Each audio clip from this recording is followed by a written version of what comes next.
Hello my wonderful family, it's Eukaria here and welcome back once again to my channel. I bring you juicy information today as usual. So I'll be talking about the documents I uploaded for my PR application and how I obtained these documents. And don't forget to click the like button, share my videos and subscribe to my channel as well. So the first thing you need to do during the application process is to create an immigration account. So log into the Australian immigration website, search for IMI account, IMMI, search for IMI account, create an IMI account. So after creating the account, select the type of visa you want to apply for and fill out the necessary information. It's a lengthy form to fill actually. I found it very stressful during my time. So but the informations are pretty much straightforward and very simple. So the informations you need to upload, you need to fill out on these forms are your passport details, your name, your address history, your national ID details, your education history, work history, English test history, details of your skill assessment. The same goes for the secondary applicants, and that's it. And after the application, after applying, you upload the necessary documents and make payments. Now the documents, of course, I'll be detailing the documents one by one and I'll tell you where and how to obtain these documents. Process. The first thing that is needed during the PR application process is the medicals. Now this is what most people find stressful. For some people like me, I did the medicals after my visa application. I completed the health declaration and I found a clinic, Knightsbridge, my favorite clinic. I love using Knightsbridge, and it's the clinic of choice for most people in England because they have their services are very okay, and they have they give you like they have quick slots for the medicals. So they don't, for most people in Ireland, I think it takes them a longer time to like get dates for medicals, but in Knightsbridge it's not the same. In Knightsbridge you can get closer dates, and I think they do some walk-ins. I'm not very sure about this, but I think they have some few days of walk-ins and all of that. Again, phone the clinic and find out how they do their appointment. But yeah, if you're going to do your medicals in Knightsbridge, you're likely to get a closer date compared to those of them doing their medicals elsewhere. So back to what I was saying earlier, I didn't know that I could do the medicals before the visa application. So for some visa subclass, you can do your medicals before visa application. Like for my mom, I'm applying for my mom to come visit me in Australia, and I've not applied for her visa yet, but I have already created an IMI account for her, completed the health declarations and booked her medicals. So she will be doing her medicals before the visa application to save time. It saves time. So when we are ready to apply for the visa, all we need to do is just to upload the results of the medicals, and that's it.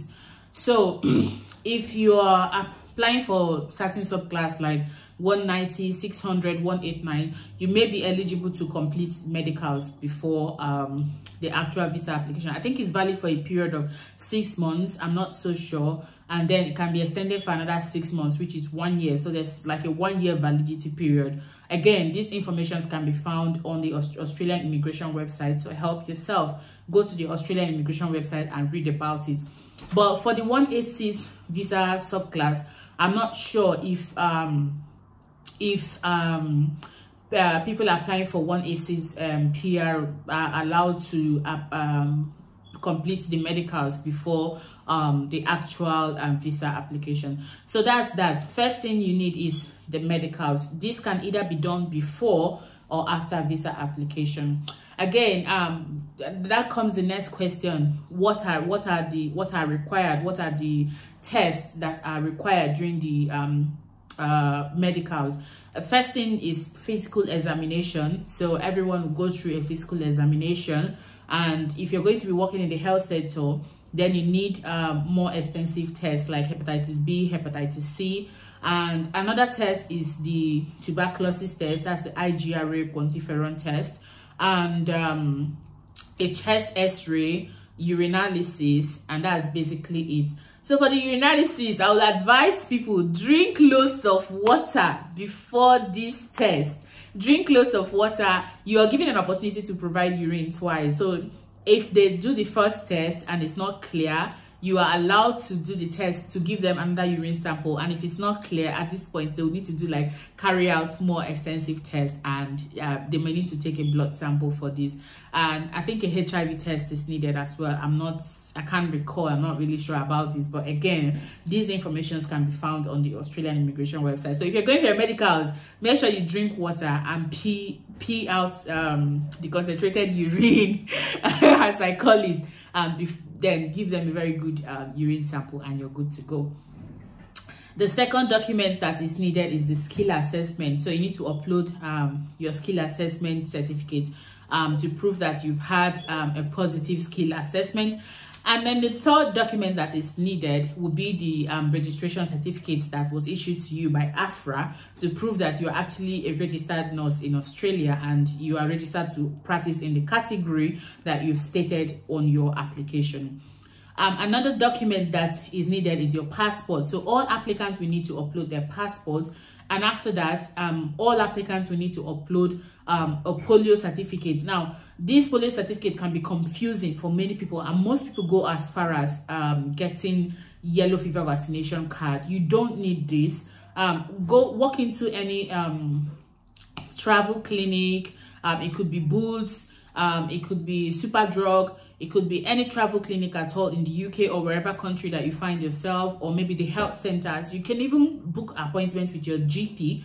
Just tell them you want to get vaccinated against polio. I think it costs between £25 to £39 or thereabouts. I can't recall the exact amount. And you'll be vaccinated against polio if you meet the criteria, and you'll be issued a polio vaccination certificate. And that's the certificate you need to upload to your IMI account during the PR application process. After that, the next documents that, again, before I go to the next document, for the polio, a single shot of polio vaccine is valid for 10 years. So if you're someone with kids, you can go to the GP if you had those kids here and they had their childhood immunizations here, and the GP will give you an immunization summary and you upload it. It's usually, in the UK, it's usually the DTP vaccine or the DTPA vaccines that they administer to people against polio. I think it's a 4-in-1 vaccine. It contains polio. So you just upload that printout from the GP. That's what I uploaded for my child. And then if you had a child in Nigeria or in any other country, and they're not above 10 years, just upload their immunization card that shows that they were vaccinated against oral polio or they received the DTPA vaccination, and that's it. So but if that vaccine was taken over 10 years ago, then the child needs a vaccination. I've talked about the medicals, I've talked about polio vaccination, I've talked about skill assessment, I've talked about registration certificate, which is a license. The next thing that is needed is the English test result, the bone of contention, the problem for many people. So the primary applicants, which is the person that was issued the nomination, you need to prove that you have competent English language skill. So you need a good score in your IELTS. Go to be found on the Australian immigration website, and that's where I got the information from. And the secondary applicant, that's the spouses or the children who are above 18 years, need to prove that they have functional English language ability. It's a very small requirement. So they could either write the IELTS exam, the PTE test, or the OET. For the PTE, they only need an overall score of 30. If they're not able to write an English test and they've passed through a primary school in Nigeria or any country for 3 years, they completed primary education 3 years, or secondary education for 5 years, or they've been through a university and they did a 5 years course, you could obtain what is called Certificate of English Language Proficiency from these schools and upload it. I'm talking about the secondary applicants. They could upload Certificate of English Language Proficiency from their schools, upload their transcripts, upload their certificates and their testimonials, and that's it for them. So the only thing that the secondary applicants need is the marriage certificate if you're married, that proves evidence of genuine relationship, English test, passport, polio card, and certificates, and that's it. And then for the primary applicants, you actually need your competent English language results. That could be either be IELTS, it could either be PTE English test, PTE test, could either be OET. And that brings us to the question: what if the secondary applicants neither have the certificate of English language proficiency from their schools, nor have they written an English test exam? So you can pay for it. There's an option to pay for this English test on the immigration website. How it's done, I don't know. I may be discussing that in my next video. But if you have the cash, if you're a big girl, if you're a big boy, or you're scared of writing English test, then you can actually opt to pay for it. It's expensive anyway, but not expensive for some big boys and big girls. So again, these informations can be found on the Australian immigration website. So that's for the English test.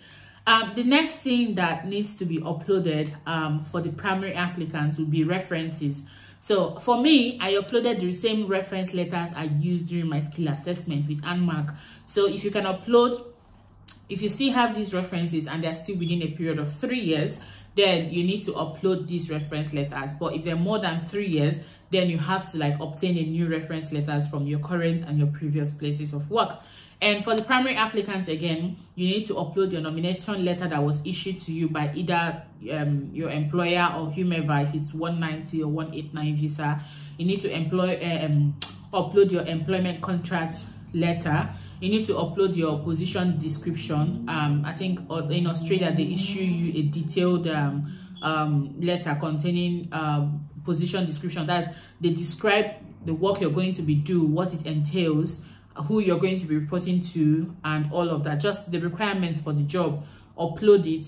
And lastly, all applicants above the age of 18 will need a police clearance. So obtain police clearance from any country that you've lived in for more than 6 months, and upload it. And for the children, they need their, that's for the children who are not up to 18 years of age, they need their birth certificates to prove that you are their parents. They need their passports, their polio vaccination certificates. And for divorcees, upload a letter that shows you have consent from the other partner to travel with the children alone.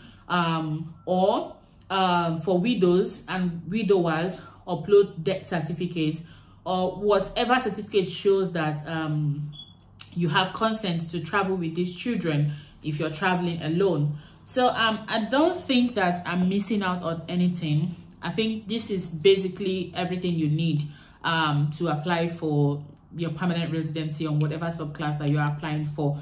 It's pretty much straightforward. People ask me if they need their bank accounts, their bank statements and all of that. This is not needed in any way, except I'm not aware, or except it wasn't applicable to my subclass, because everything I've said in this video is based off my own experience and not any other person's experience. So I don't think you need a bank statement to prove anything, except you have indicated in your application that you are self-employed. Then you need to provide tax evidence of tax you've paid over the years, bank statements to prove you are self-employed. But otherwise, if this is not the case, then you do not need a bank statement and tax reports and all of that. I think that's basically all the information that is needed. If you have questions, please pop them in the comment section, and don't forget to like, share and subscribe to my channel. And I hope to be bringing you more undiluted, sweet, fresh, detailed informations. Thank you.